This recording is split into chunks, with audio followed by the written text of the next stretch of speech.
다들인데 잘람도니 신신나게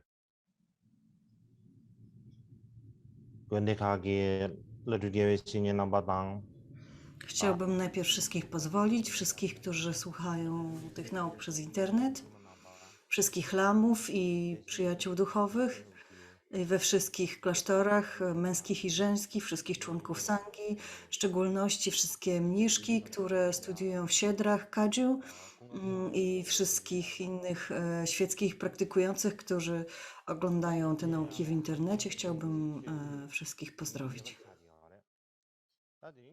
Dzisiaj mamy 8. dzień wiosennych nauk Arya Krzema, więc dzisiaj przejdziemy do 16. strofy autobiograficznych pochwał Dobre czyny. Zgodnie z podziałem zaproponowanym przez Sanghye Paldrupa.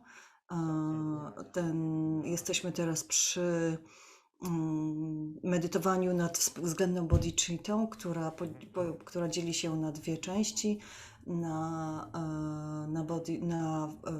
wymianę siebie na innych podczas medytacji oraz przyjmowanie przeszkód na ścieżkę w czasie postmedytacji. Więc dzisiaj i ta druga część jakby dzieli się na 10 różnych punktów. Dzisiaj jesteśmy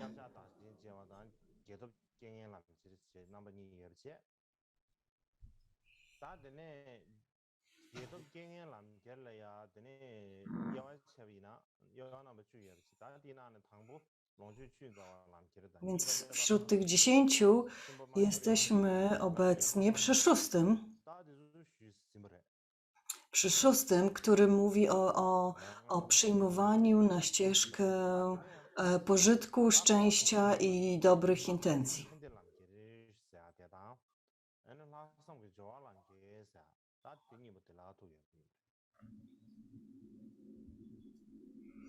Potem przejdziemy do 7. punktu również, czyli na wprowadzaniu dobrych intencji na ścieżkę. Więc strofa, której będziemy teraz omawiać, to jest strofa 16. Jak mógłbym wszystkim istotom z całej przestrzeni nieść błahe chwilowe korzyści oraz doczesne przyjemności i spokój zamiast daru prawdziwego przebudzenia. Mam to za jeden z mych dobrych czynów.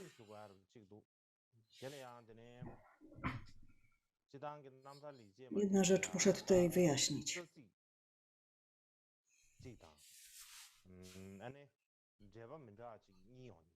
Więc rdzenne strofy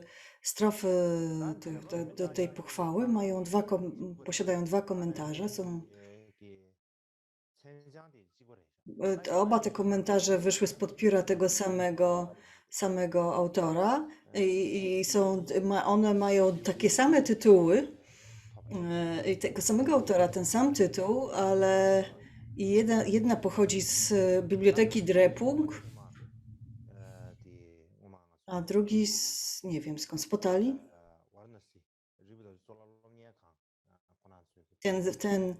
Ten z Drepung został jakby wydany później przez Vajravidya w Varanasi, zaś ten komentarz odnaleziony w pałacu Potala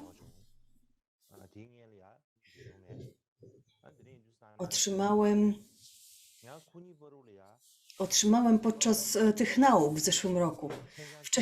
Wcześniej tego komentarza nie widziałam. Wygląda na to, że autor jest ten sam, tytuł jest ten sam, ale istnieją spore różnice, nawet trzy, na przykład 2-3 strony są w komentarzu dotyczące, są zupełnie inne. Rdzenne strofy tych pochwał są takie same.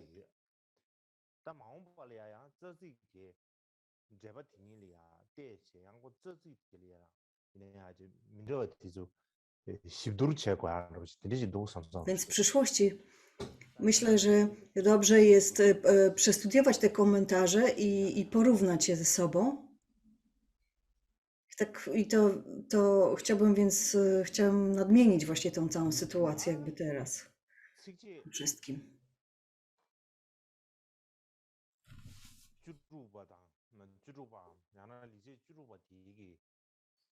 Więc ta 16 strofa, czy też 16 dobry czyn Micia Dorje,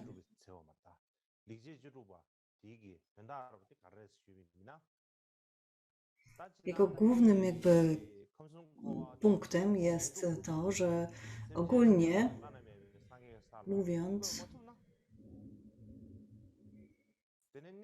jeżeli nie jesteśmy w stanie opróżnić samsary i doprowadzić wszystkie istoty do poziomu doskonałego przebudzenia, to możemy,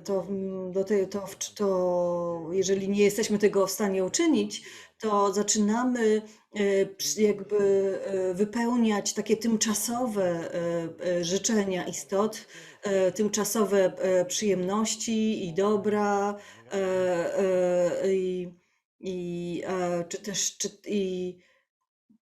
czy też na przykład próbować doprowadzić ich do stanu arhata czy pratyka Buddy, ale nadal to nie doprowadzi ich jakby nie wypełni życzeń bodhisattwy, takim jaki był Micia Dorje, który miał dużo większą odwagę i który nie myślał o tych takich tymczasowych celach, tylko myślał o tym ostatecznym celu, o doprowadzeniu wszystkich innych do stanu Buddy.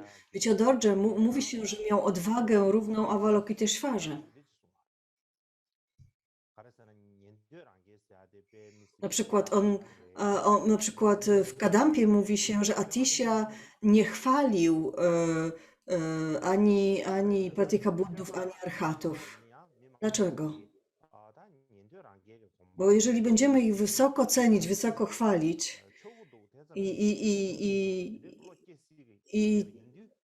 to niektórzy ludzie mogą pomyśleć, że to wystarczy, że osiągnięcie takiego stanu zupełnie wystarczy.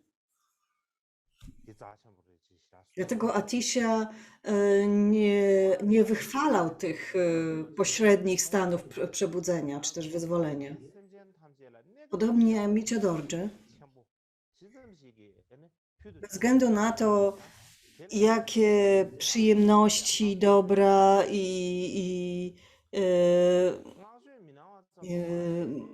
istoty chciały osiągnąć, to on oczywiście życzył im tego, ale nie wychwalał tego faktu zbytnio.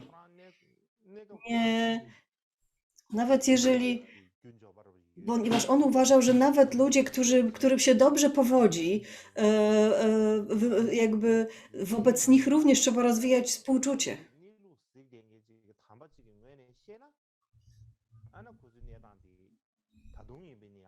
Dla kogoś, kto widzi prawdziwą naturę samsary, sytuacja tych ludzi była nadal tragiczna. Nawet jeżeli byli w dobrym zdrowiu, mieli dużo bogactwa i tak dalej. Nadal kontrolowała ich karma, ich klesia, ich emocje, więc nadal należało rozwijać wobec nich współczucie. Ogólnie w Tybecie za czasów Micia Dorje niektórzy ludzie mówili o sobie bardzo chwalili się, na przykład, bo jestem bardzo szczodry, na pewno osiągnę bardzo dużą zasługę zebrałem i tak dalej, i tak dalej.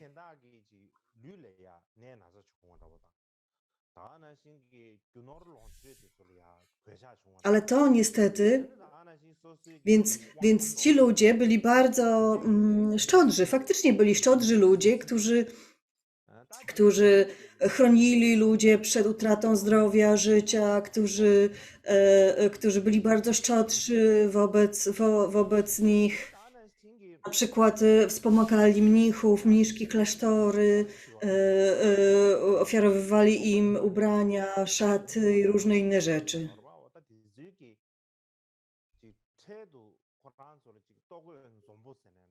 W klasztorach również byli mnisi i mniszki,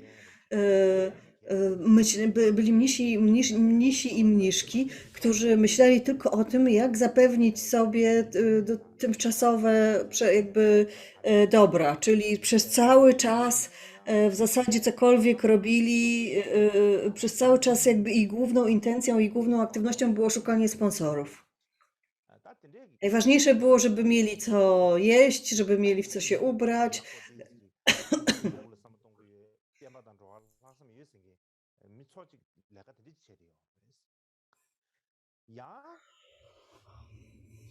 Więc w zasadzie i wielu takich ludzi się znajdowało i oni pomagali mnichom i mniszkom i z jednej perspektywy można było powiedzieć, że robią coś bardzo dobrego, ale w gruncie rzeczy nie robili nic takiego, co prowadziłoby bezpośrednio do osiągnięcia przebudzenia.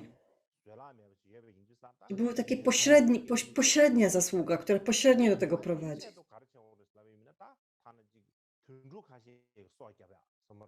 Ogólnie rzecz ujmując, chodzi o to, żebyśmy uniknęli wielkiego cierpienia w przyszłości, żebyśmy, jak usłyszeli ci ludzie, że oczyszczenie karmy i osiągnięcie wielkiej zasługi można zrobić poprzez ratując życie innym, czyli na przykład wykupowanie zwierząt z rzeźni. Więc ci ludzie robili tylko to. Cały czas tylko tym się zajmowali. Zarabiali pieniądze i potem część tych pieniędzy wydawali właśnie na ratowanie zwierząt w ten sposób.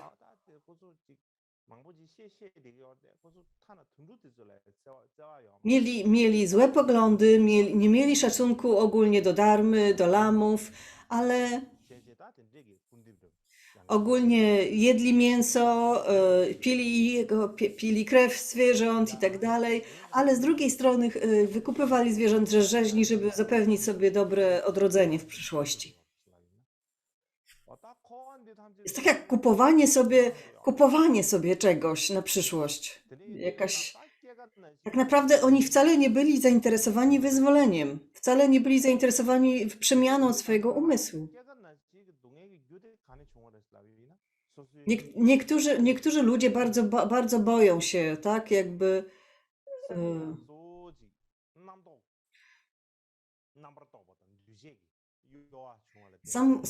niektórzy ludzie jakby boją się ogólnie cierpienia narodzin, starzenia się, choroby i śmierci. To wszystko, więc niektórzy ludzie jakby byli przekonani, że te wszystkie cierpienia biorą się z umysłu, a umysł to są myśli. Więc kiedy zatrzymamy myśli, to zatrzymamy te cierpienie narodzin, starzenia się, choroby i śmierci. Więc co ci ludzie robili? Oni po prostu medytowali w ten sposób, żeby zatrzymać wszystkie myśli i osiągali coś takiego jak taką tępą, ciemną pustość, że tak powiem, i taką udawali się na różne odosobnione miejsca i tam medytowali na taką właśnie, nazwijmy to, ograniczoną pustość. Tak, gdzie nie ma nic, gdzie nie ma, żadna myśl się już nie pojawia, jesteśmy tacy w zasadzie tępi, no bo oczywiście mówili wszystkim, że osiągnęli Bóg wie jakie poziomy medytacji i tak dalej, żeby osiągnąć tymczasowe korzyści w postaci jakichś darów. Niektórzy mówili, że przekazywali tą darmę i te instrukcje innym i uczyli darmy w ten sposób. I mówili, że w ten sposób jakby wyzwalają ich samsary i tak dalej, i tak dalej. Więc było bardzo dużo takich ludzi w owym czasie w Tybecie. W zasadzie praktykowali fałszywą darmę, byli przekonani, nie mieli.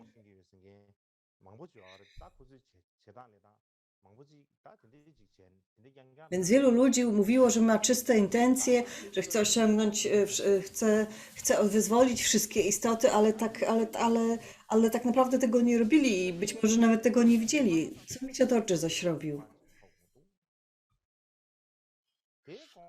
On myślał, że w ten sposób, że wszystkie istoty muszą osiągnąć stan wyzwolenia i przebudzenia, więc cokolwiek trzeba poświęcić w tym celu, trzeba to zrobić. Cokolwiek trzeba wykonać w tym celu, trzeba to po prostu zrobić. Jeżeli nie można jakby spoczywać na laurach i zadawalać się jakimiś pośrednimi stanami wyzwolenia albo osiąganiem jakichś doczesnych korzyści. Więc Michio Dodge nigdy nie był zadowolony, nigdy nie był usatysfakcjonowany z tego rodzaju korzyści.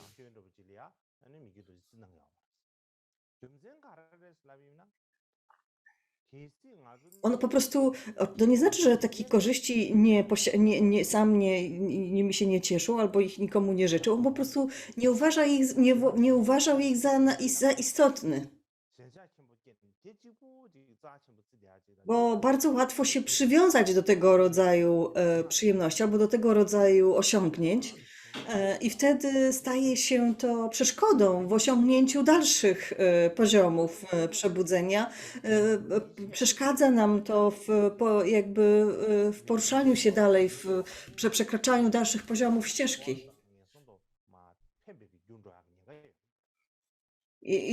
Czasami dochodzi do tego, że z przywiązania do tych tymczasowych przyjemności czy dóbr zaczynamy działać na szkodę innych istot i spadamy w niższe światy, więc dochodzi nawet do tego. Dlatego Michio Dorje, kiedy widział kiedy Michio Dorje widział, że ma okazję pracować dla wyzwolenia i przebudzenia istot, to po prostu robił to z całym sercem. Uważał, że jeżeli istnieje taka szansa, to po prostu trzeba robić wszystko, co tylko można, aby tego dokonać. Inne rzeczy nie były, więc zapewnianie innych przyjemności ludziom, czy też ludziom nie wydawało mu się takie istotne. Niektórzy krytykowali go za to. My mówili, czy jego poglądy nie są zbyt ekstremalne, czy nie są zbyt ograniczone? Przecież mówi się w Mahajanie, że jeżeli robimy coś z intencją Mahajany, to wszystko jedno, co robimy, jakiegokolwiek dobre działanie wykonujemy, ono prowadzi do osiągnięcia wyzwolenia i wszechwiedzy. I to dotyczy również bycia szczodrym, ofiarowywania ludziom jedzenia, ubrań i tak dalej. Więc tego rodzaju działania również z odpowiednią motywacją również mogą prowadzić do osiągnięcia wyzwolenia, prawda? Tak mówią nauki.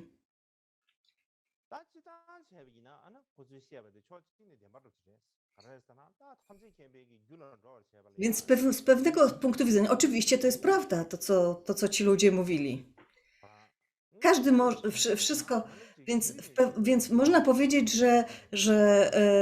że istnieją takie bezpośrednie i pośrednie przyczyny osiągnięcia przebudzenia.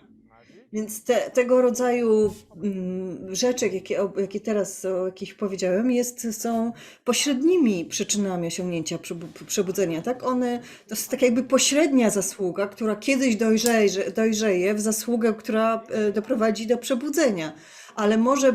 Ale możemy również tworzyć zasługę i tworzyć bezpośrednie przyczyny osiągnięcia przebudzenia poprzez praktykę dharmy. Więc więc tego rodzaju zasługa tworzona z szczodrości i tak dalej wcale nie musi doprowadzić do przebudzenia. Na przykład jeżeli jesteśmy dobrym lekarzem, mamy bardzo wielką wiedzę, inteligencję, jesteśmy w stanie odczytać stan zdrowia ludzi poprzez puls. I tak w Tybecie się tak robi, tak? Że się bada puls i mocz. Czasami jak ktoś ma dużo doświadczenia i pilności,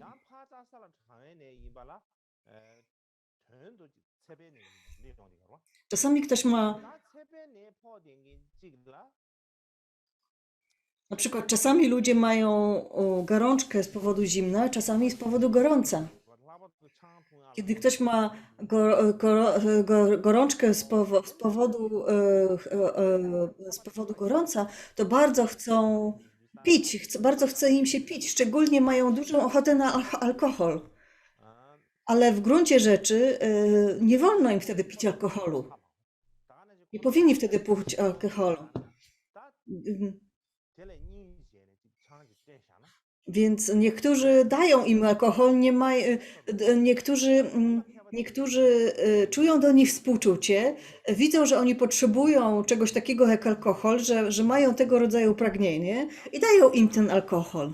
I to jest jakby takie porównanie do nas, kiedy my ofiarowujemy, czy też zapewniamy ludziom tylko takie tymczasowe przyjemności, czy też czasowe rzeczy, które zapewnią im coś dobrego, trzymają ich w dobrym stanie psychicznym czy fizycznym na bardzo krótki czas. Jeżeli jesteśmy dobrym lekarzem, doświadczonym, mądrym lekarzem, to nie damy takim ludziom wtedy alkoholu, tylko damy im leki, które wyleczą ich z tej choroby gorąca. Więc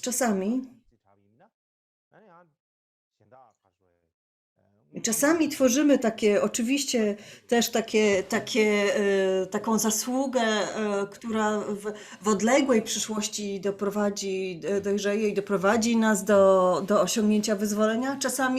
Ale czasami możemy tworzyć zasługę, która bezpośrednio prowadzi do osiągnięcia wyzwolenia.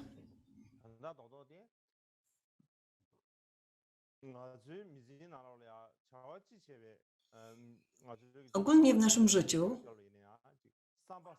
cokolwiek robimy, jakiekolwiek zadanie mamy przed sobą, musimy mieć dobre intencje, musimy mieć altruistyczne nastawienie, aby w ten sposób osiągnąć stan Buddy.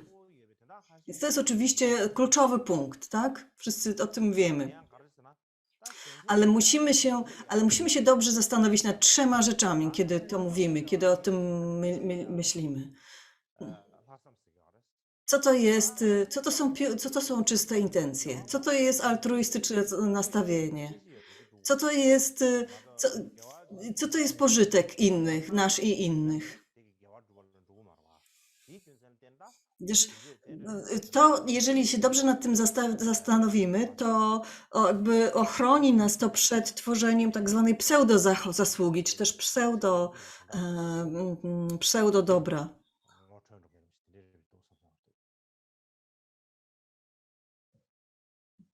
Dopiero jak się zastanowimy nad tymi rzeczami, dopiero zrozumiemy tę strofę Michio-dorje. Więc po pierwsze, co to jest altruizm?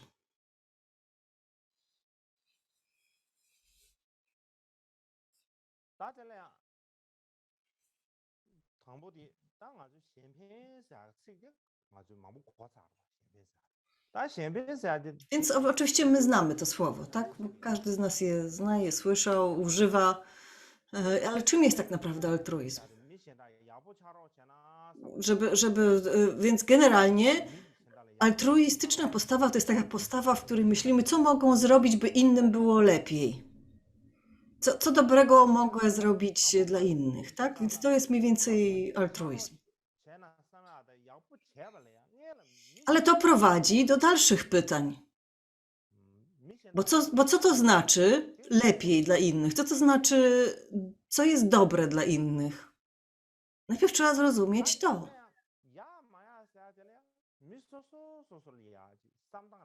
Każdy ma swoje własne wyobrażenie albo swoje własne kryteria, które wskazują na to, co jest dla nas dobre, albo co jest dla nas niedobre, albo co jest dla innych dobre, co jest dla innych niedobre. Na przykład niektórzy uważają, że pieniądze są dla nas dobre. To jest najważniejsze. Więc to jest, dla niektórych najważniejsze jest, aby dobrze jest być bogatym. Dla innych, inni mówią, że to jest długie i zdrowe życie, że to jest to dobro, które trzeba osiągnąć. Inni zaś uważają, że duża taka pewność siebie i władza i wpływy to jest dobre. A niektórzy uważają, że osiągnięcie, odrodzenie się w strefie, w świecie bogów, czy też bycie jakimś wielkim mędrcem, to jest uczonym, to jest to, co jest dobre. Więc każdy myśli o tym w inny sposób. Ponieważ wszyscy mamy tak różne jakby wyobrażenie na ten temat, co jest dla każdego, dla jednej osoby, coś, co jest dla jednej osoby dobre, dla innej może nie być dobre. Na przykład ludzie, którzy chcą być najbogatsi na świecie, uważają, że to, co mogą najlepszego zrobić dla innych, to pomóc im być bogatym. Ponieważ to są ich pragnienia, więc uważają, że tego rodzaju pragnienia pewnie mają inni. Na przykład teraz bardzo wiele rodziców w naszym społeczeństwie, szczególnie tych rodziców, którzy nie osiągnęli zbyt wiele w tym życiu, to oni jakby całe swoje nadzieje na osiągnięcie tych celów przerzucają na dzieci. Że dzieci zdołają to uczynić, czego oni nie zrobili, czego oni nie osiągnęli.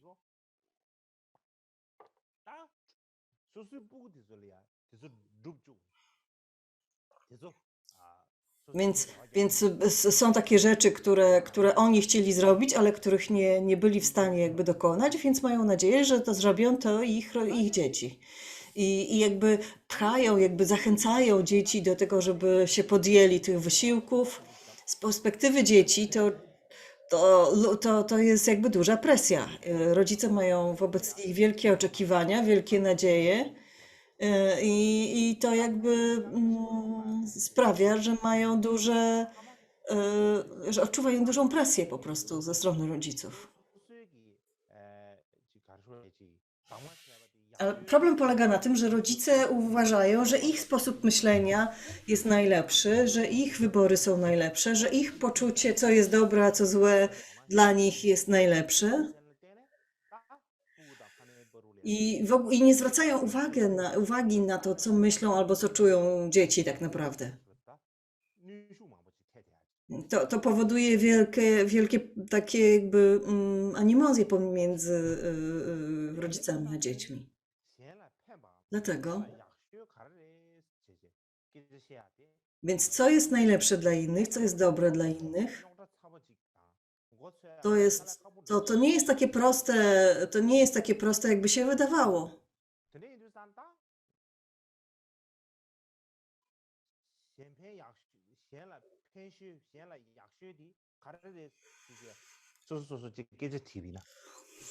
Więc zapytajmy siebie samych, co jest najlepsze dla innych? Czy najlepiej jest sprawić, żeby byli bogaci, czy żeby byli bardzo wpływowi, czy żeby długo żyli, czy żeby byli sławni, czy też to wszystko naraz? Żeby byli bogaci, sławni i piękni i tak dalej. Jeśli z punktu widzenia Dharmy Buddy, najlepiej było wyzwolić ich z samsary. Więc to są więc zanim zaczniemy przynosić pożytek innym, to musimy się zastanowić, co jest najlepszym z tych pożytków, czy co jest dla nich najlepsze. Jeżeli my sami nie wiemy, co jest dla nich najlepsze, co jest dla nas najlepsze i co jest dla innych najlepsze, to jak możemy sprawiać, żeby innym było lepiej? I jak mamy tego dokonać?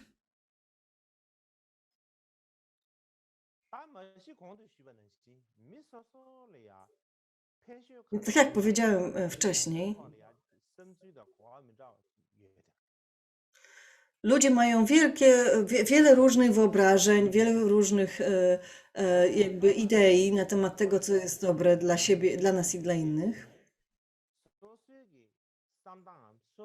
Mamy wiele też doświadczeń w naszym życiu, które uczą nas, pokazują nam, że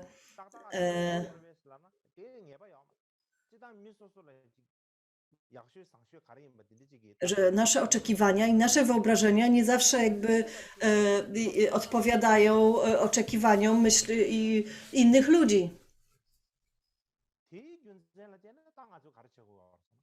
Dlatego, co mamy w takiej sytuacji zrobić?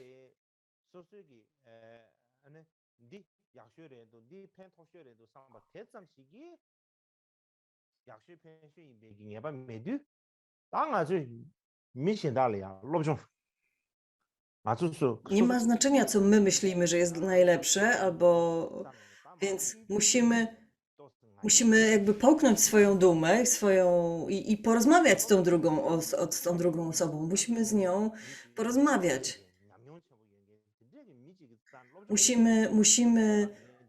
Jeżeli chcemy przynieść pożytek jakby w postaci wyzwolenia, to musimy studiować z ludźmi, którzy się znają na wyzwoleniu.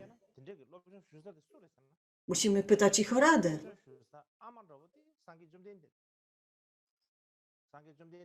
Więc dla nas, buddystów, oczywiste jest to, że będziemy studiować i uczyć i czytać rady, które przekazał nam Buddha.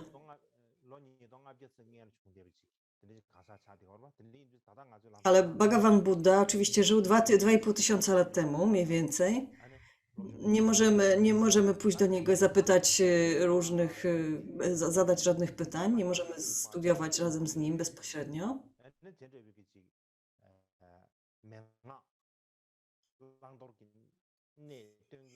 Dlatego istnieją instrukcje i rady, które zostały przekazane z pokolenia na pokolenie, z mistrza na ucznia, które uczą tego, co należy robić, co nie należy nie robić. Musimy studiować te wszystkie rady i słowa i uczyć się wraz z naszym duchowym przyjacielem. Buddha miał naprawdę wielką pradżnię, wielką inteligencję i zrozumienie. I więc dlatego najpierw musimy spojrzeć na to, co on na ten temat mówił. A on zaś mówił, że najwięcej pożytku przynosi dharma. Więc dlatego powinniśmy ją praktykować.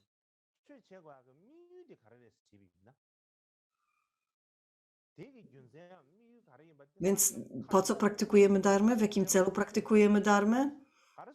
Buddha przekazał to bardzo wyraźnie i bardzo jasno.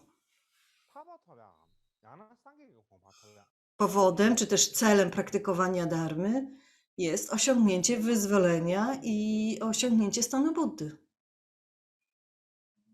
Więc ktoś, kto wierzy w Buddę,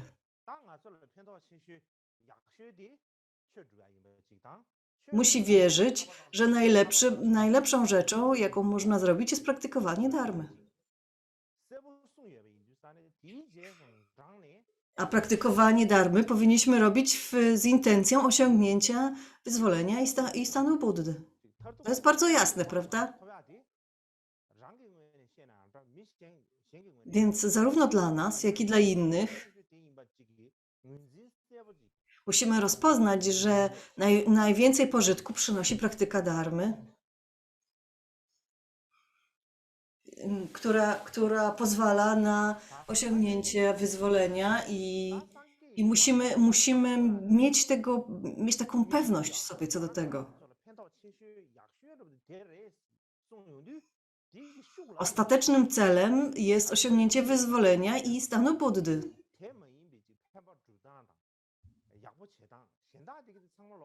Wszelkie inne cele, wszelkie inne pragnienia, wszelkie inne marzenia nie są najlepsze.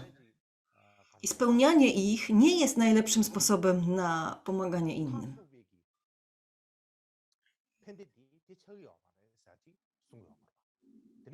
Ponieważ one nie prowadzą do ostatecznego celu, do ostatniego szczęścia i do ostatecznego usunięcia cierpienia.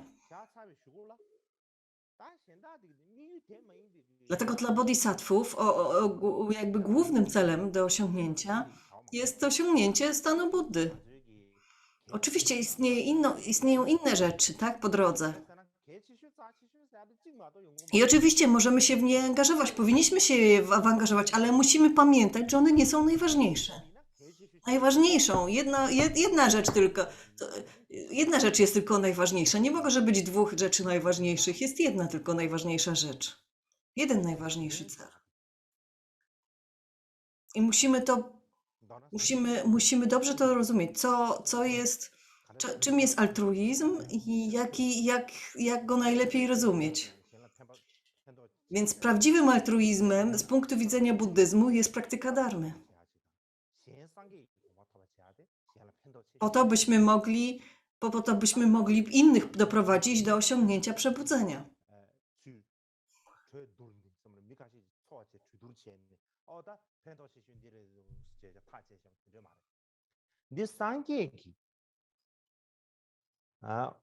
A to nie jest tak, że ludzie mają się zebrać i przedyskutować i porozmawiać ze sobą, co im przyniesie najlepszy pożytek.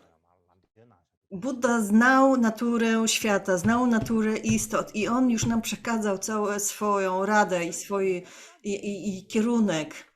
Jeżeli nie wierzymy w Buddę, no to nie ma sensu, żebyśmy to robili, oczywiście.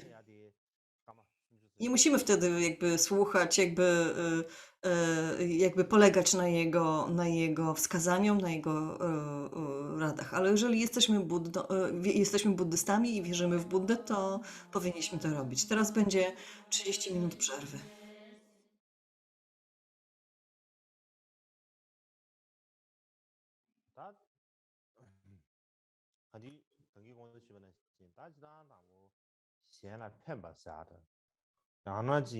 Tak jak mówiłem wcześniej, przynoszenie pożytku innym według Buddy najlepszym pożytkiem, jaki możemy przynieść innym. Każdy oczywiście ma swój własny wyobrażenie na temat własnego pożytku, własnego dobra. Każdy myśli o tym w inny sposób.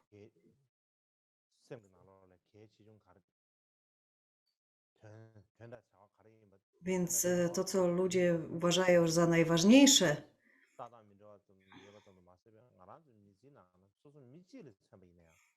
nie tylko mają różne wyobrażenia na ten temat, ale również dla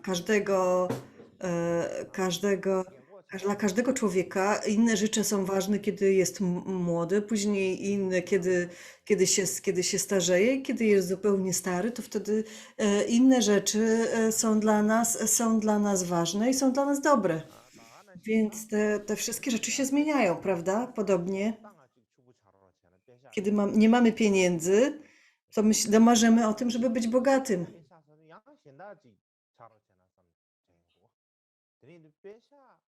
A potem, kiedy nagle mamy już te pieniądze, to zaczynamy myśleć, chyba lepiej byłoby mieć dobre zdrowie.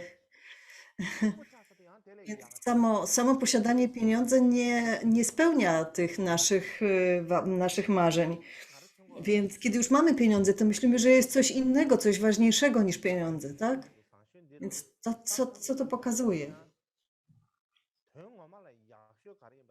Czasami wydaje nam się, że coś jest dla nas dobre, że to jest to najlepsze, że to jest to najważniejsze. Ale tak naprawdę nie wiemy tego, co jest dla nas najlepsze. Nie mamy tego zrozumienia, co jest dla nas najlepsze w takim najgłębszym sensie. Więc dalej kolejnym punktem jakby tej strofy jest też to, co możemy nazwać taką czystą, doskonałą intencją, czystą, doskonałą motywacją.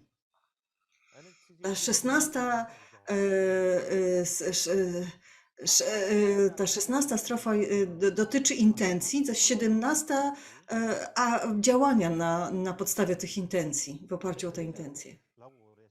Więc zastanówmy się najpierw, co to jest czysta intencja. Bez względu na to, co robimy, czego się podejmujemy,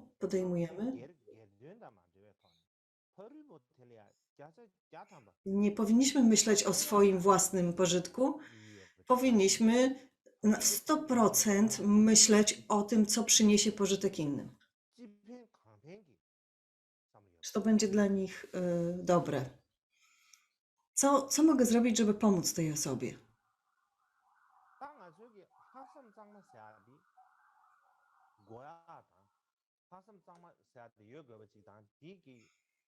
Więc doskonałą intencją musimy dobrze zrozumieć, co to jest taka doskonała, czysta intencja.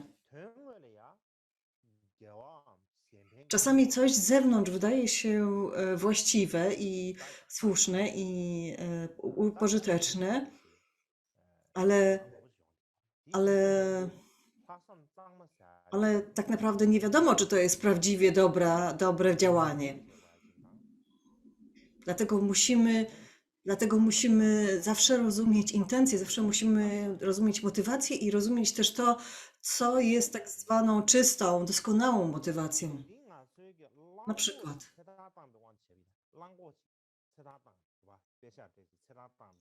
Czasami robimy takie, wyzwalamy jakby istoty z rzeźni, tak? Jakby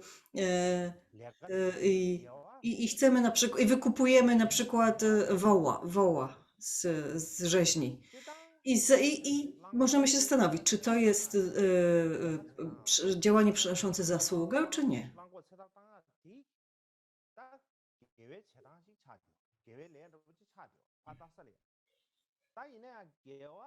Jeżeli spojrzymy na samo działanie, na samo to, co robi, to, co się dzieje, jakby tak, to możemy powiedzieć, że tak.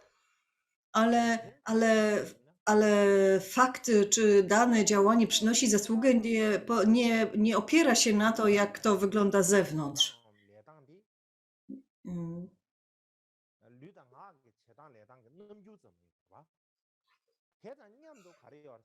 To jest tylko jakby zewnętrzna ekspresja, tak? Zewnętrzne.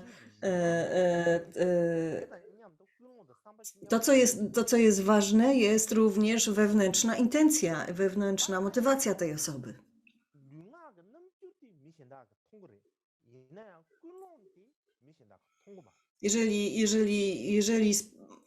Często ludzie widzą tylko zewnętrzną jakby ekspresję naszego ciała i mowy, a nie znają naszych motywacji i intencji. Z tego powodu wielu ludzi jakby ukrywa swoje prawdziwe intencje i motywacje, bo wiemy, że ich nie widać, że może można je ukryć.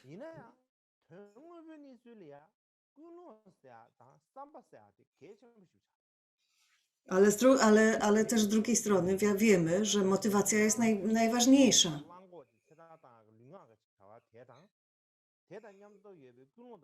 Ciałem i mową robimy jedno, natomiast w naszym umyśle, w sobie możemy myśleć co innego. Nie tylko nasze działanie i motywacja są nie tylko tak samo ważne, ale w zasadzie motywacja i intencje są nawet ważniejsze od tego, co robimy ciałem i mową. Dlaczego tak jest? Kiedy myślimy o tym, że chcemy zrobić coś dobrego, ale nie mamy dobrej motywacji, na przykład jeżeli wykupujemy wołu z rzeźni i nie robimy tego po to, żeby ocalić tego wołu, tylko mamy jakieś inne intencje, no to nie jest dobra, przynosząca zasługę za działanie. Najważniejsze jest to, co myślimy, jakie mamy intencje, jakie mamy nastawienie, kiedy wykupujemy tego wołu z rzeźni, wyzwalamy go z rzeźni.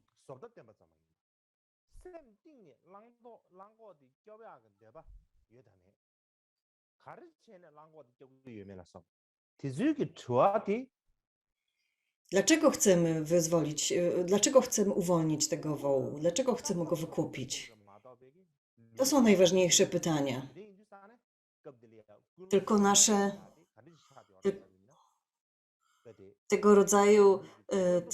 tego rodzaju pytania trzeba zadawać, bo często nasze działanie ciała i mowy nie odkrywa tej naszej motywacji, nie pokazuje tej naszej motywacji.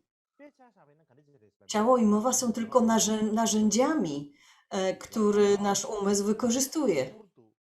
Na przykład idziemy drogą, nagle przyjeżdża drugi samochód i uderza w ciebie. Nie mocno, po prostu uderza w twój samochód.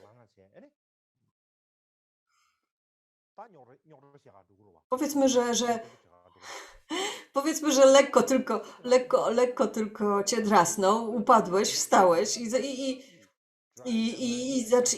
idziesz do tego kierowcy i zaczynasz z nim rozmawiać, więc nie będziesz rozmawiał z samochodem, tak? Będziesz rozmawiał z kierowcą. Nie spytasz samochodu, dlaczego mnie uderzyłeś, dlaczego na mnie najechałeś. Jeżeli będziesz rozmawiał z samochodem, to wszyscy pomyślą, że zwariowałeś. Więc rozmawiasz z kierowcą, rozmawiasz z tym umysłem, rozmawiasz z tym, kto napędza kierował tym samochodem. Podobnie w przypadku na przykład wyzwalania z rzeźni, wykupowania z rzeźni tego wołu. Nasza mowa i ciało, działania ciała i mowy nie odpowiedzą na pytanie, dlaczego to robimy. Znaczy, osądzanie tego działania tylko po tym, co robi ciało i mowa, nie udzieli tej odpowiedzi.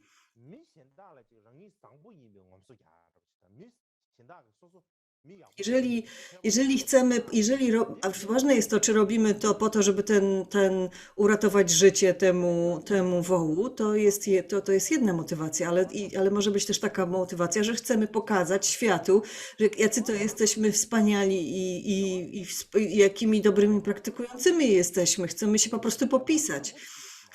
Wtedy to będzie pseudo zasługa. To będzie pseudo dobre, to nie będzie prawdziwa, z tego nie wypłynie prawdziwa zasługa. I co zadecyduje o tym? Zadecyduje o tym motywacja.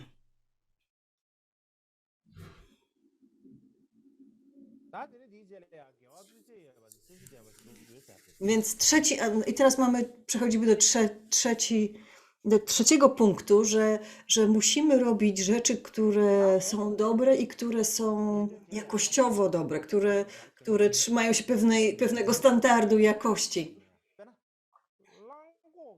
Więc jak już powiedziałem, to co robi ciało i mowa, nawet jeżeli ciało i mowa chroni życie kogoś, dla niektórych to będzie przynosiło im zasługę, a niektórym będzie przychodziło pseudo zasługę.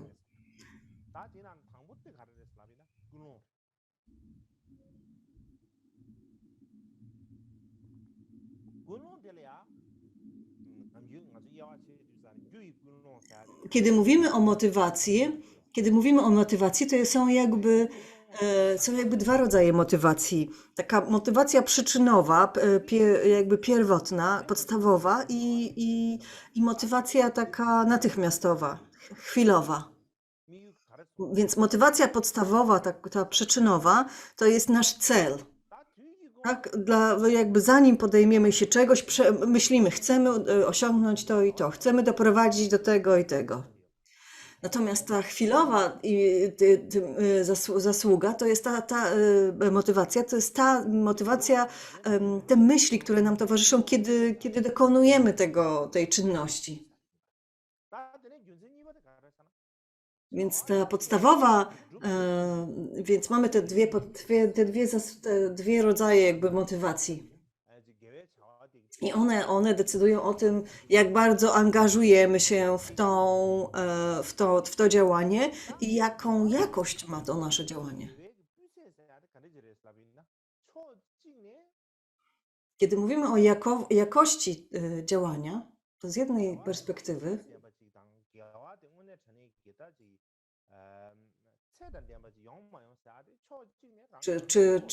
czy zasługa jest jakby jakościowa, czy nie, wszystko zależy właśnie od tej motywacji, jaki cel sobie stawiamy. Więc kiedy mamy te dwie rodzaje zasługi, te cele, dla których, te pierwsze, jakby główne cele, które sobie stawiamy, czyli ta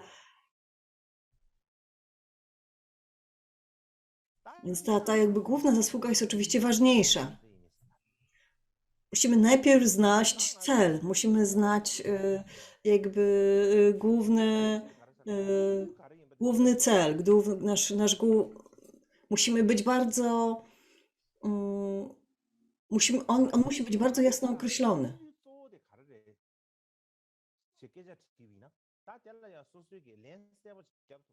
Kiedy spytamy, po co wykonujemy te działania, musimy dać jasną odpowiedź na znać jasną odpowiedź na to pytanie. Musimy znać to w sobie, musimy być co do tego przekonani. Czy chodzi nam o to, żeby kogoś uczynić bogatym, czy żeby kogoś uczynić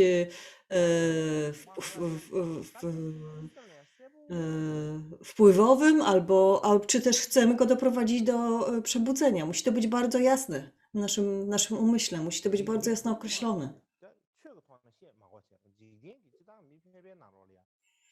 Nie mówmy o darmie przez chwilę. W tym świecie zwyczajnych ludzi, ludzie osiągają pewne cele, tak? Czasami mają dobre życie. Jeżeli nie ma się bardzo jasno określonych celów, to niczego nie osiągnie. Trzeba mieć jasno określony cel, włożyć w to wysiłek i wtedy można oczekiwać jakichś rezultatów tego działania.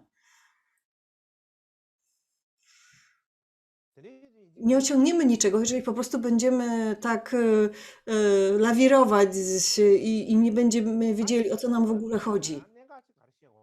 Musimy mieć jasno określony cel. Podobnie jest, kiedy praktykujemy.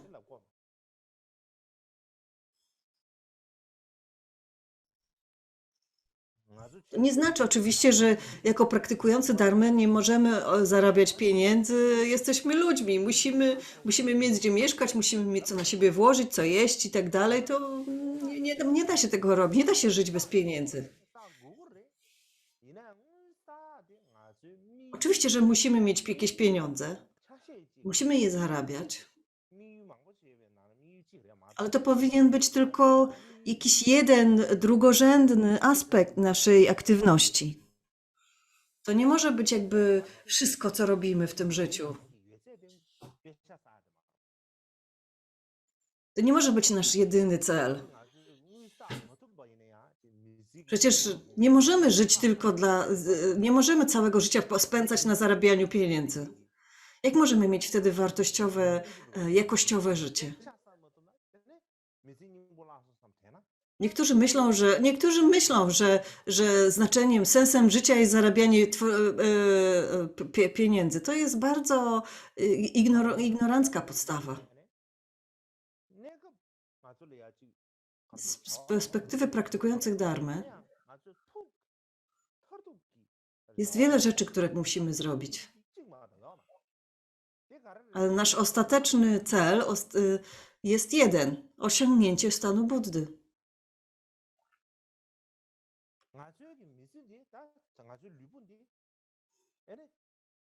W naszym życiu, nasze ciała,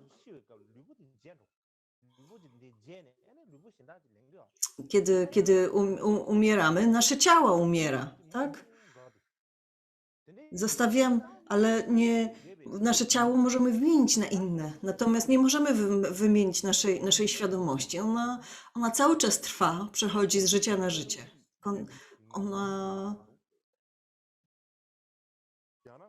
Dlatego to, co powinno mieć sens, o co powinniśmy dbać, to, co powinno osiągnąć jakąś jakość, jest właśnie ta świadomość.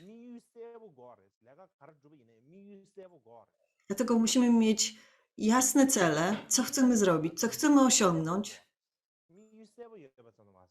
Musimy mieć też stabilną intencję.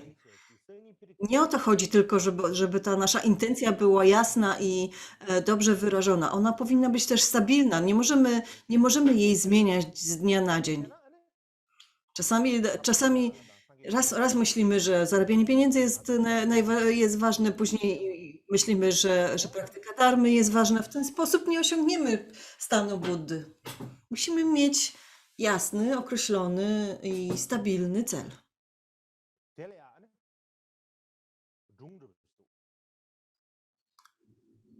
Jest taka historia.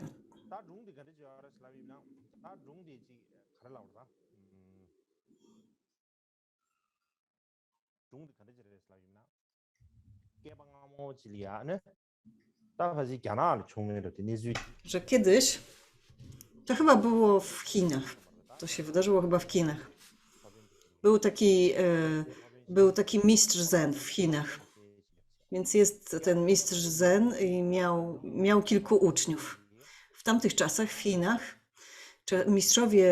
mistrzowie chińscy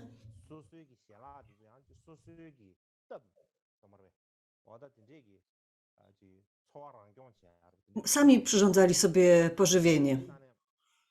Byli bardzo niezależni. Po prostu jakby sami żyli, że tak powiem, oddzielnie.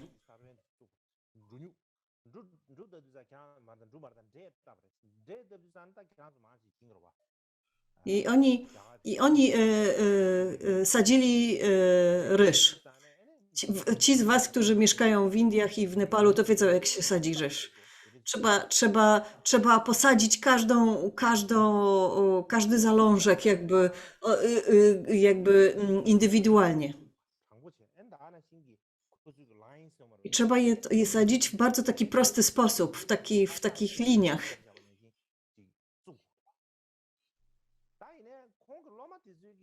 I to jest taka, więc jego uczniowie robili takie bardzo, takie nieproste linie, takie jakieś faliste linie robili, jak sadzili ryż. Ale kiedy mistrz sadził ryż, to jego sadzonki ryży były w bardzo takiej prostej linii. Więc uczniowie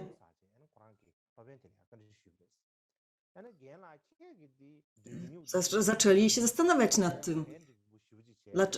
Mistrzu, dlaczego sadzisz w takiej prostej linii? Jak to robisz? A kiedy my sadzimy ryż, to tak się nie dzieje. Zaś mistrz wtedy odpowiedział. Zaczął się śmiać. No to bardzo proste.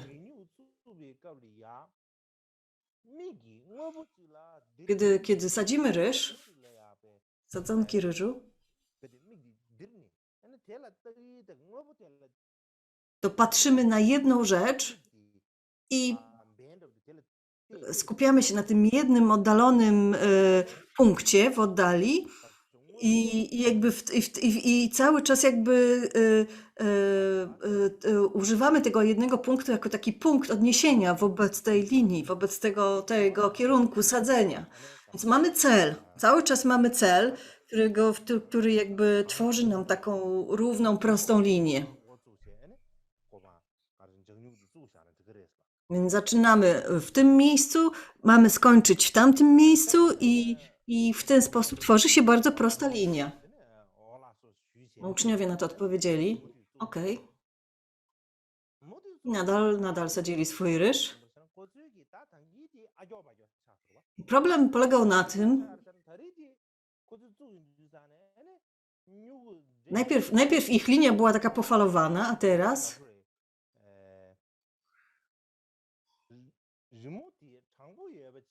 potem zaczęła się robić jakaś taka okrągła.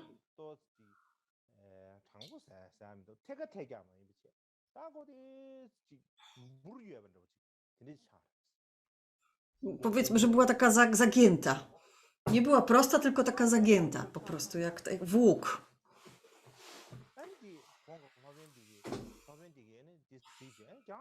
Mistrz wówczas zobaczył to i powiedział: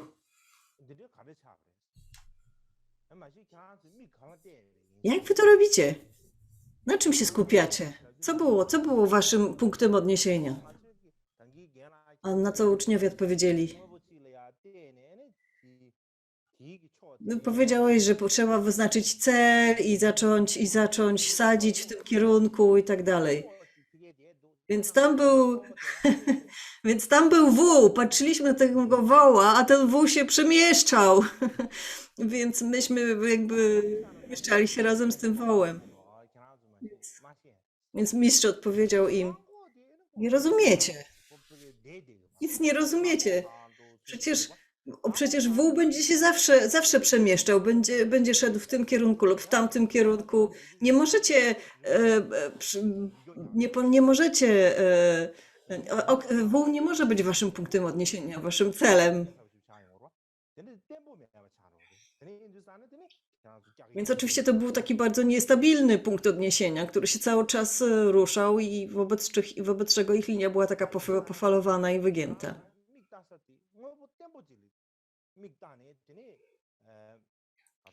Więc ta rzecz, na którym się skupiamy, która jest naszym celem, musi być bardzo stabilna.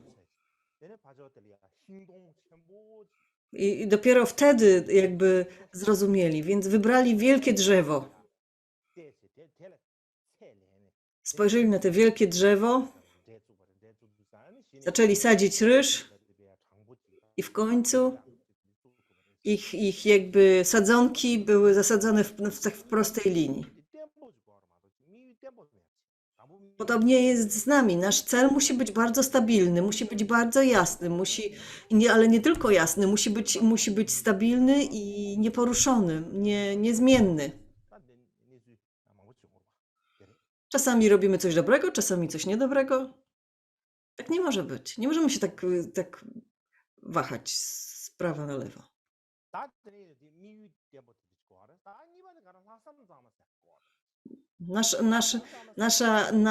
Nasze intencje muszą być bardzo stabilne. Co to znaczy, że muszą być doskonałe intencje? Kiedy robimy coś dla innych, to nie może być, nasze intencje nie mogą być zmieszane z naszym własnym interesem, wtedy nasza intencja nie jest doskonała i czysta. Kiedy robimy coś w 100% dla innych, to wtedy możemy powiedzieć, że nasze intencje są czyste i jeżeli wymieszamy je z naszym własnym egoistycznym celem, no to wtedy nasze intencje nie są czyste. Musimy też się zastanowić, czy to, co robimy, na pewno przyniesie pożytek tym istotom. Czasami nie wiemy tego. Czasami też nie jesteśmy w stanie w 100% skupić się na innych, na pożytku innych. To nie jest proste. Ale musimy robić to tak bardzo, jak potrafimy, tak dobrze, jak potrafimy. Przynajmniej na 50%, żeby to było 50-50. 50% dla nas, 50% dla innych.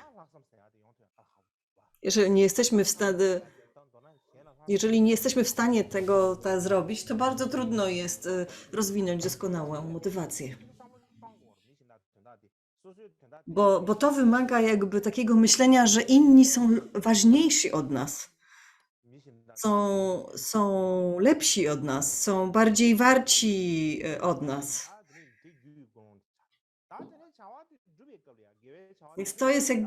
Więc to w ten sposób rozwijamy tą główną, podstawową motywację, tak? Natomiast ta druga motywacja, którą mamy, te myśli, którą mamy, kiedy wykonujemy tego działania, to jest ta taka tymczasowa, jakby natychmiastowa motywacja, tak? Więc ona sprawia, że ona decyduje o tym, jak dokładnie jesteśmy, kiedy to robimy, jaką jakość mają nasze działania, tak? Więc najpierw jest główna, podstawowa motywacja wyznaczająca cel, a potem jest ta druga, która wydarza się, czy też jakby zmienia się w miarę naszego działania i ona jest potrzebna bez względu na to, czy studiujemy, czy recytujemy modlitwy, wszystko jedno kiedy. Musimy korygować naszą tą tymczasową, tą dodatkową motywację, która doda po to, by nasze działania miały odpowiednią jakość.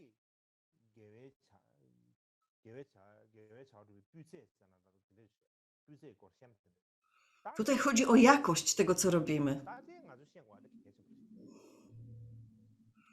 Możemy też porozmawiać o ilości, tak? Często mówimy o jakości i ilości, więc co to jest, czym jest ilość w tym zakresie?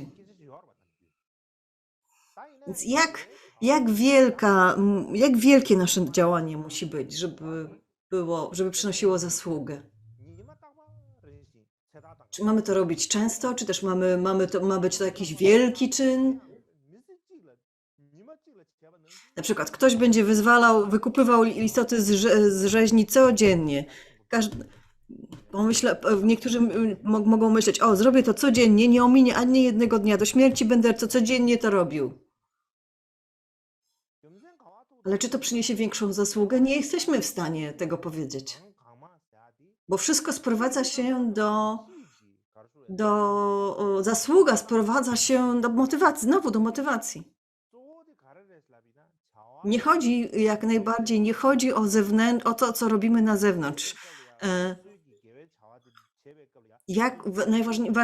Jakość tego działania jest dużo ważniejsza. Dużo ważniejsze jest to, jak o tym myślimy, co robimy, ile pracy w to składa, jak to zmienia nasz umysł,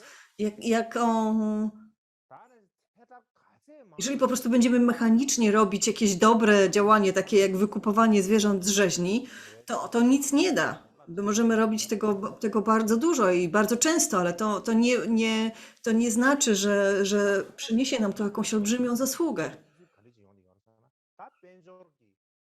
Na przykład pomyślmy teraz o Tybecie. W Tybecie ostatnio jest troszkę większy jakby rozwój ekonomiczny, ludzie mają więcej pieniędzy, więc wydają te pieniądze, oczywiście. Kupują, na przykład płacą za jakieś bardzo duże płucze ognia, ofiary z dymu, wykupują jakieś olbrzymie ilości różnych darów, flag modlitewnych i tak dalej.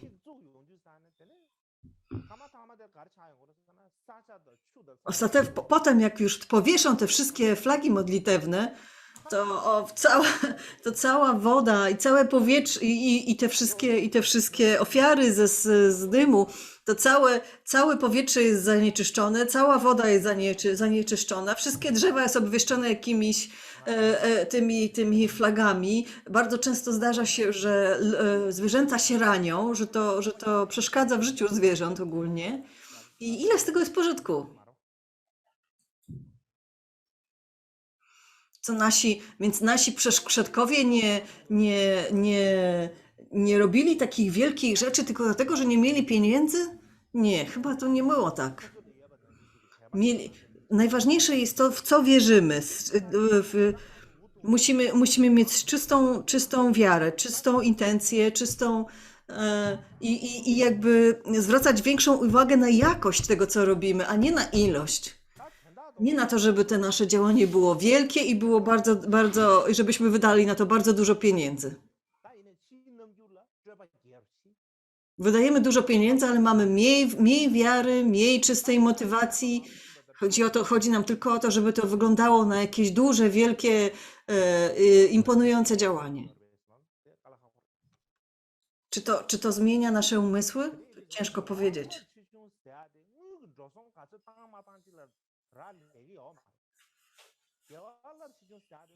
Więc wielka zasługa nie zależy od pieniędzy.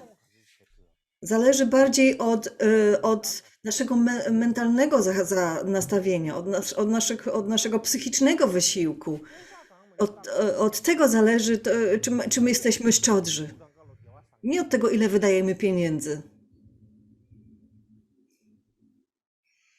Gdyby tak było, to tylko bogaci mogliby być szczodrzy, a przecież tak nie jest. Nawet biedni mogą być szczodrzy.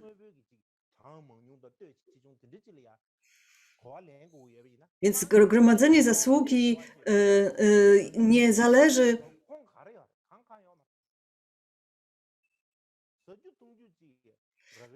Więc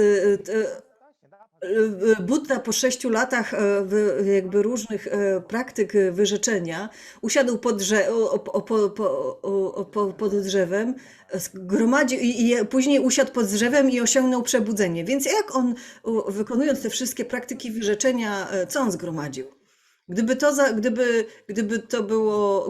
tu chodziło o jakieś zewnętrzne gromadzenie czegokolwiek, robienie na pokaz, to przecież tak w zasadzie nic nie nagromadził. W zasadzie nic nie zgromadził, patrząc z zewnątrz. A jednak bardzo zmienił swój umysł. To jest bardzo ważne.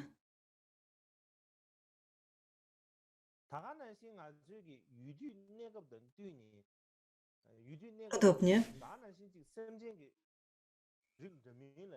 Musimy też działać zgodnie z miejscem i czasem.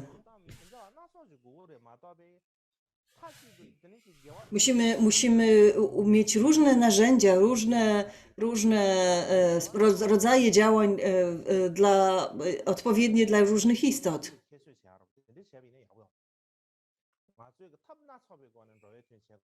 Jeżeli nie możemy się skupić tylko na jednym rodzaju gromadzenia zasługi, na jednym rodzaju dobrych działań, musimy mieć być różnorodni. Ostatnio bardzo dużo jakby zwracamy uwagę na to, na nasze pożywienie, żeby było pożywne, żeby było odżywcze. Tak dużo uwagi zwracamy na te rzeczy teraz. I wiemy, że dobre pożywienie musi być zbalansowane, musi być różnorodne. Trzeba łączyć różne rodzaje pożywienia, tak? Na przykład, kiedy popatrzymy na rośliny strączkowe albo tofu, tak? Które jest z nich tworzone. Można powiedzieć, że to jest taki sojowy ser, tak?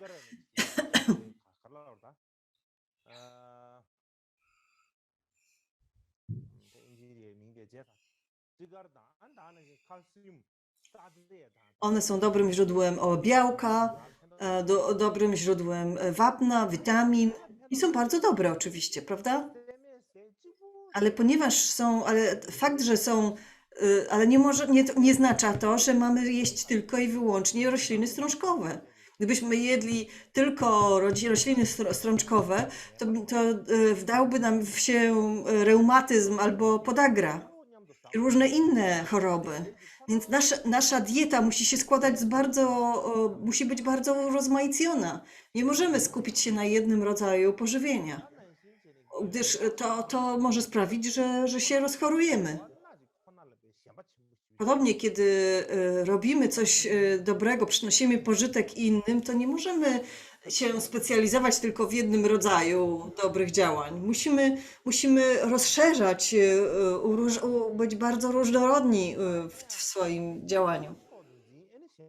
Oczywiście specjalizacja jest dobra, ale nie możemy myśleć, że to wystarczy. Że pomaganie na przykład tylko zwierzętom wystarczy. Musimy wykorzystywać przeróżne metody i aby osiągnąć więcej pożytku. Przynosić więcej pożytku większej ilości istot. Kiedy mówimy o wykonywaniu działań przynoszących zasługę, musimy wykorzystywać swoją inteligencję, swoją kreatywność.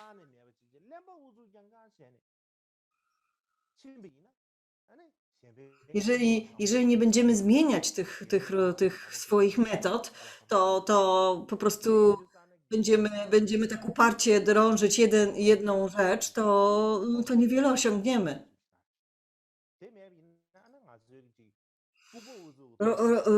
Czynieniu dobra musi towarzyszyć prażnia, musi towarzyszyć inteligencja i zrozumienie. I nie możemy tego robić w głupi sposób, że na przykład skupiamy się na takiej jednej rzeczy i jej się trzymamy i tyle. I na nic innego nie zwracamy uwagi.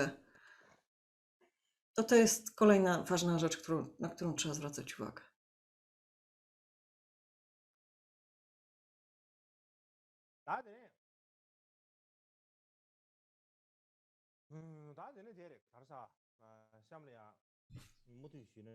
Więc teraz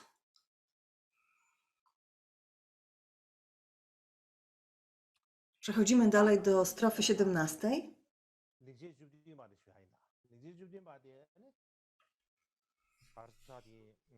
Więc ta strofa brzmi tak.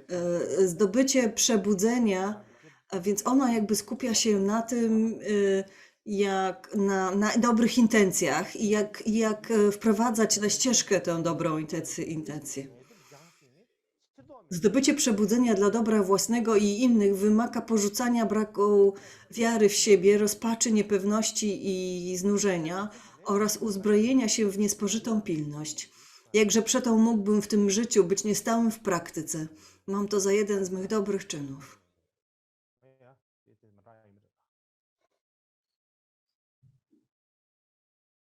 Więc te strofy się różnią nieco.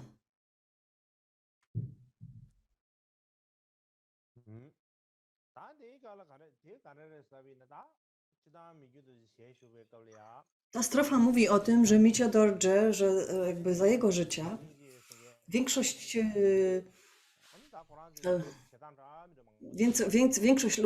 było bardzo dużo ludzi, którzy uważało, że mają dużo życzliwości i współczucia. I najpierw studiowali pisma, studiowali sutry. Kilkadziesiąt lat potrafili spędzać na tym studiowaniu i na debatowaniu. Potem przechodzili do tantry i zaczynali praktykować, studiować tantry, różne rytuały dla zmarłych. Znali różne rytuały łagodnych i gniewnych bóstw, ale znali tylko rytuały, nie byli w stanie jakby poznać jakby pełnej jakby głębi tych tantr. A potem myśleli sobie, przestudiowałem, już znam tak dużo dharmy, teraz muszę iść na odosobnienie. I spędzali kilka lat na odosobnieniu. Spędzali kilka lat w górach. Wszystkie teksty i debaty, jakby, które wcześniej przestudiowali, zapomnieli. Jakby większość tego, co przestudiowali, już zdążyli zapomnieć, ale mówili wszystkim, ja tyle czasu spędziłem na studiach, tyle czasu spędziłem na medytacji, moje doświadczenie jest już bardzo głębokie, moja prażnia po prostu jest taka naturalna, po prostu tryska naturalnie z mojego wnętrza. I zaczynali uczyć innych.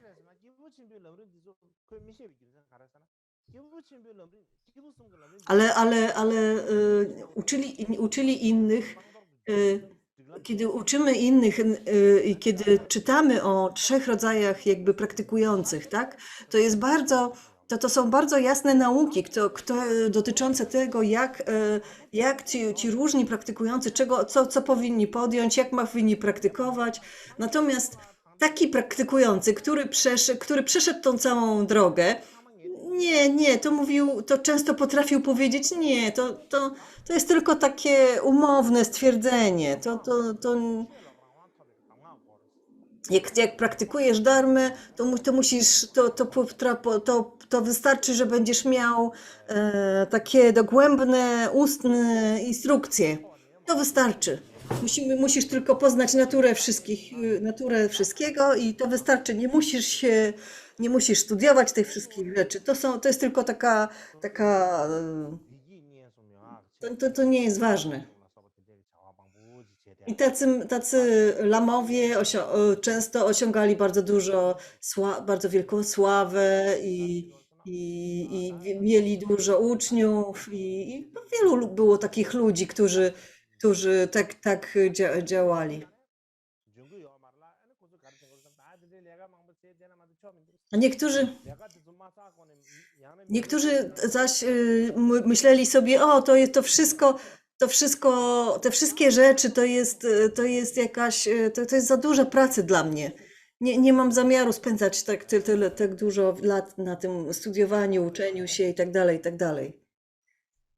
Praktyce.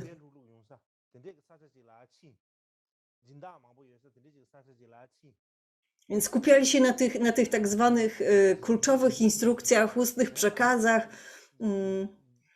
Znajdowali sponsorów, którzy dbali o nich i tak dalej. Więc tak naprawdę nie gromadzili żadnej zasługi, nie prowadzili ani siebie, ani nikogo do przebudzenia. Wręcz przeciwnie, robili bardzo dużo złego w ten sposób. Ale mimo wszystko ludzie często lgnęli do nich.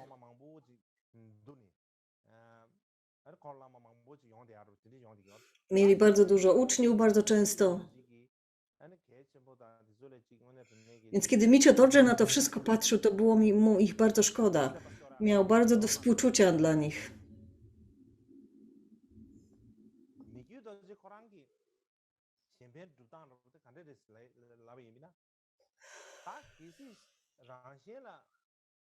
Micio Dorje działał nieco inaczej.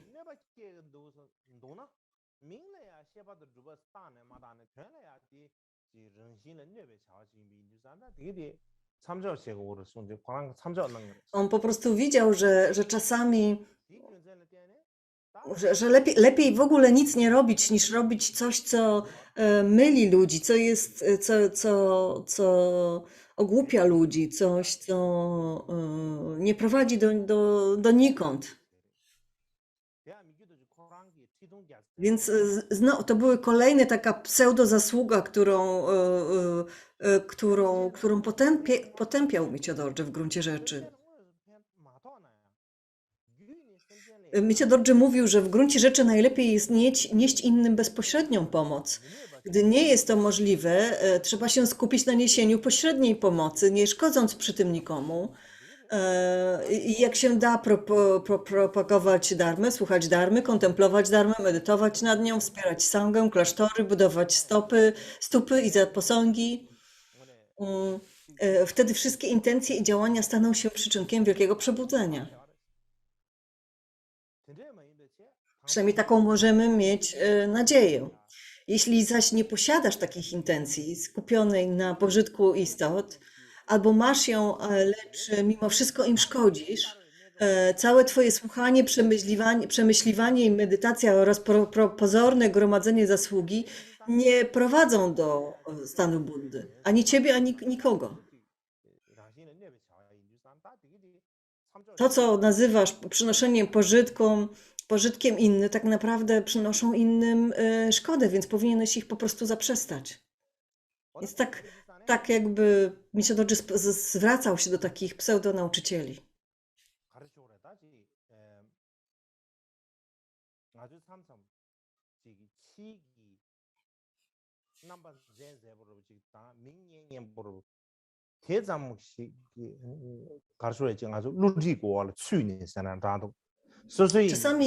Czasami ktoś albo jakiś tekst, albo jakiś nauczyciel ma naprawdę takie sławne imię i myślimy, o, zrobimy coś,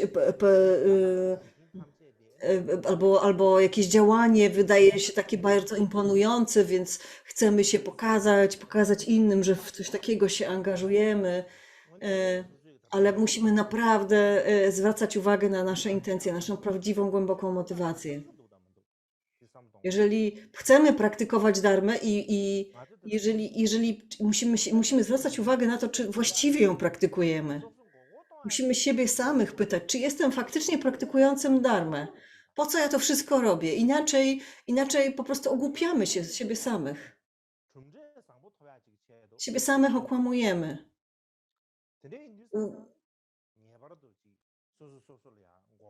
Musimy się zapytać, jaki rezultat, czego oczekujemy z tej praktyki dharmy. Nie możemy siebie okłamywać, nie możemy siebie oszukiwać. Musimy dobrze jakby sprawdzać swoją motywację, swoje intencje. Musimy sprawdzać, czy robimy to, co robimy dobrze, czy nie. Właściwie, czy nie.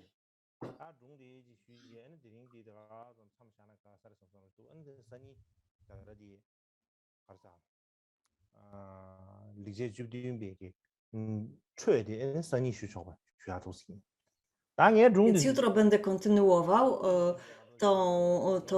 tą omawianie tej 17 strofy, a dzisiaj jeszcze powiem jeszcze jedną historyjkę, bo jak nie powiem historyjki, to zaczynacie się nudzić.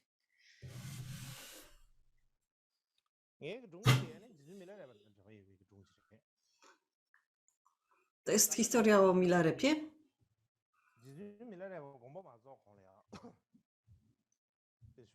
Że zanim Milarepa odszedł, poczekajcie.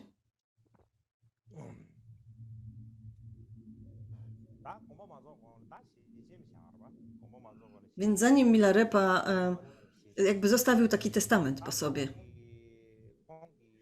i powiedział swoim uczniom, że taki testament tam leży. I powiedział, nie mam żadnych rzeczy, nic, co można by było podzielić, żadnych. Mam taką laskę drewnianą, miał czapkę, którą nosił. Miał zawsze taką szatę na sobie, którą nosił na sobie, taką bawełnianą szatę. Każdy polecił każdemu, żeby odciął sobie kawałek tej szafy i kazał odciąć kawałek dla Gampopy.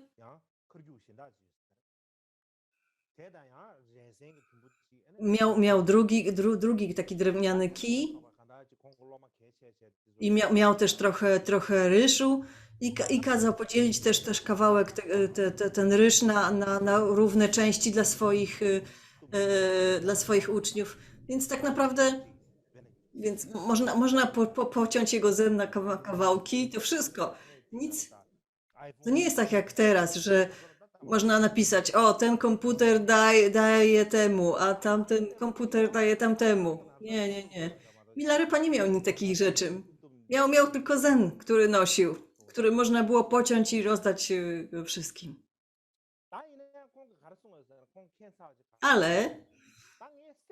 Ale przed śmiercią powiedział coś dziwnego. Powiedział, mam też trochę złota. Zgromadziłem trochę złota.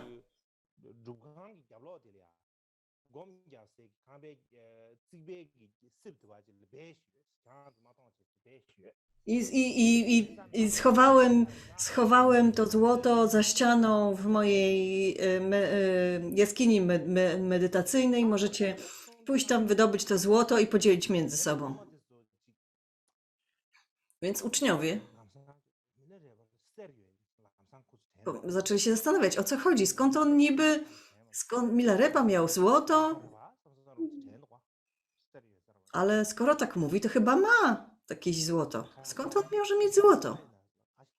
Niektórzy się zastanowili, o nie, to jak on mógł mieć złoto? Albo myśleli, miał jakichś takich wielkich sponsorów, może któryś z nich dał mu jakieś złoto. Nikt nie spodziewał się, że Milarepa mógł mieć jakieś złoto, ale najprawdopodobniej, skoro tak mówi, to może miał. Nie. Niektórzy mówili, nie, zaczęli wątpić, nie, to niemożliwe, to są jakieś żarty. Tak czy inaczej, jak Milarepa już odchodził, to wszyscy uczniowie się zebrali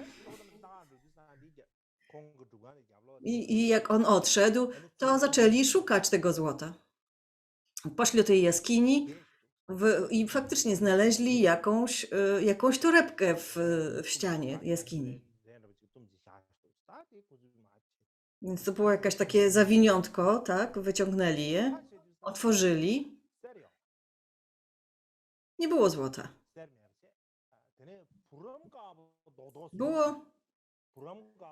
Były 3 kawałki cukru. Były 3 kawałki cukru. Był ten kawałek tej tkaniny, w której to wszystko było zawinięte.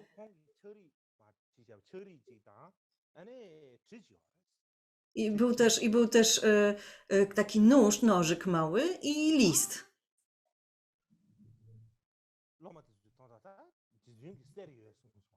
Więc co zrobił? Więc wszyscy spojrzeli na to znalezisko.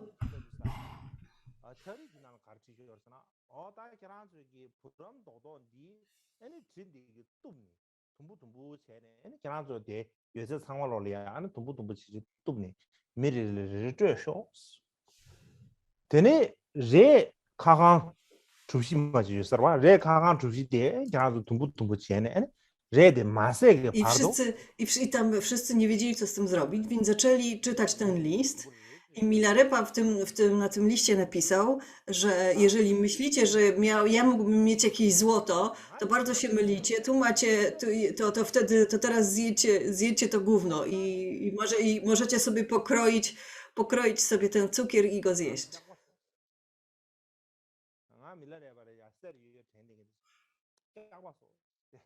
Więc Milarepa, wygląda na to, że Milarepa po prostu jeszcze przed odejściem, zanim zmarł, był w stanie, nie zmucił się, tylko był w stanie jakby przygotować taki żart dla swoich uczniów.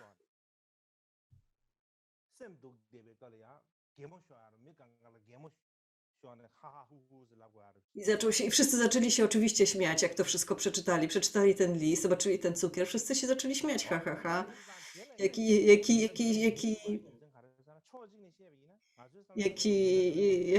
Jaki śmieszny żart, jaki śmieszny żart Milarepa przygotował dla nich.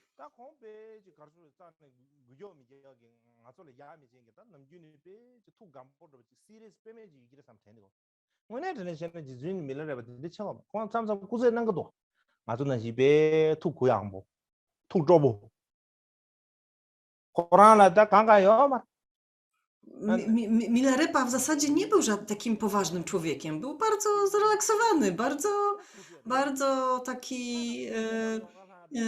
taki luzak. Więc zanim zmarł, przygotował taki list i taki żart dla nich wszystkich. Przygotował testament, przygotował to niby złoto, tak, to zawiniątko. Kiedy my umieramy, to jesteśmy bardzo poważni, smutni, przerażeni. Milarepa zmarł, był zatruty, prawda? Ale on wiedział o tym, że będzie zatrudny, że taki dzień nadchodzi i przygotował taki praktyczny żart dla swoich uczniów.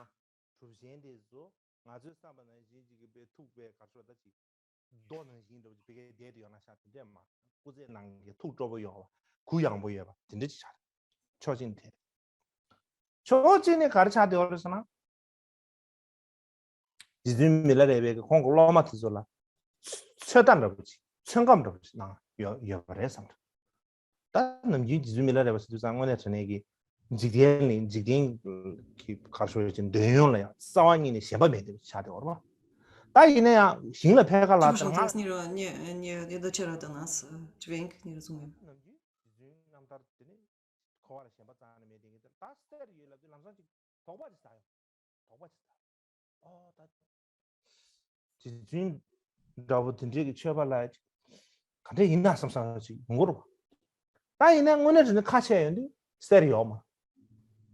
Więc wszyscy się zastanawiali nad tym złotem. On powiedział wszystkim, przygotował tę informację o tym złocie, przygotował ten cały testament, i o tych szatach, pocięciu że trzeba pociąć zen i tak dalej. I na koniec o tym złocie. No i oczywiście byli tacy, którzy wątplili, uważali i od razu odkryli, że to jest jakiś żart, a niektórzy potraktowali to poważnie. On chciał, co Milarepa chciał tym pokazać? Chciał chyba tym pokazać, że ktoś taki, że praktyka nie gromadzi złota, że praktyka nie polega na gromadzeniu złota. Jeżeli ktoś oczekuje złota, to na pewno go tam nie znajdzie.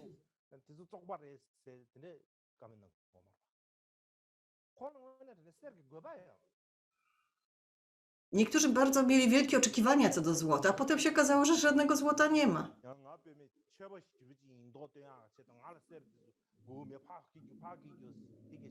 Bardzo często było tak, że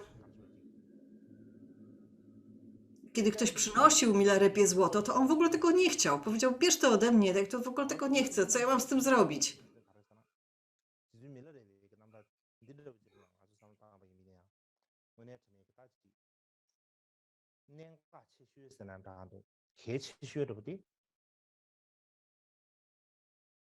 Nie to było dla niego najważniejsze. Jego cel był bardzo jasny i bardzo, bardzo stabilny. Cel jego praktyki.